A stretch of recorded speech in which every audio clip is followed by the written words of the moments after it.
চলে এসেছে বাড়িতে আমাদের নতুন সদস্য, যার জন্যই এতদিন ধরে সবাই অপেক্ষায় ছিল। আরে আরে আমার নয়, আমার জায়ের মেয়ে হয়েছে, তো সেই কারণেই কিন্তু আমাদের বাড়িতে অসুচ পড়েছে।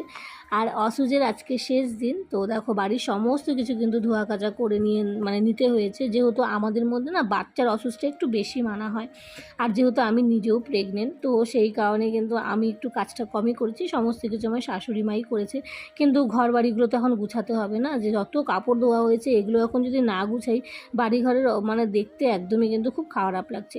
আর এদিকে আমার নিজেরই শরীরটা ভালো না, কিন্তু কাজগুলো তো করতে লাগবে। অনেকেই আছে আমায় কমেন্টে বলেছে যে দিদি এই সময় এত কাজ করতে হয় না, কিন্তু দেখো কিছু করার নেই, বাড়িতে যেহেতু একা থাকতে হয় সেই কারণে কিন্তু বাড়িটা আমি নোংরা দেখে থাকতে পারি না। তো আমাকে টুকটাক করে মানে অল্প অল্প করে কিন্তু কাজগুলো করতেই লাগে। এখন যদি আমি এই কাপড়গুলো না গুছাই, ঘরটা পরিষ্কার না করে, তাহলে এইভাবেই পড়ে থাকবে। দেখো কতক্ষণ আমি দেখবো এইভাবে বলো। তো তাই ভাবলাম যে আস্তে আস্তে কাজগুলো করে নিই। আর হলো আমারও ডেলিভারি টাইম কিন্তু চলেই এসেছে। বাড়ির এদিকে একজন সদস্য চলে এসেছে, আর একজন সদস্যের অপেক্ষায় সবাই কিন্তু বসে রয়েছে। আর এইদিকে আমাদের বাড়িতে মিস্ত্রিও কাজ করছে, মানে সমস্ত কাজ কিন্তু বাড়িতে একসাথে পড়েছে। তো কাজগুলোকে কমপ্লিট করার পর কিন্তু আমি এখানে বসে পড়েছি দুপুরকার খাওয়ার খেতে, কারণ প্রচণ্ড পরিমাণ না খিদে পেয়ে গেছিলো। এত কাজ করলাম না এতক্ষণ ধরে, সত্যি তোমাদের তো আমি একদম শর্টে দেখালাম, কিন্তু সত্যি অনেকক্ষণ ধরে কিন্তু কাজ করছিলাম।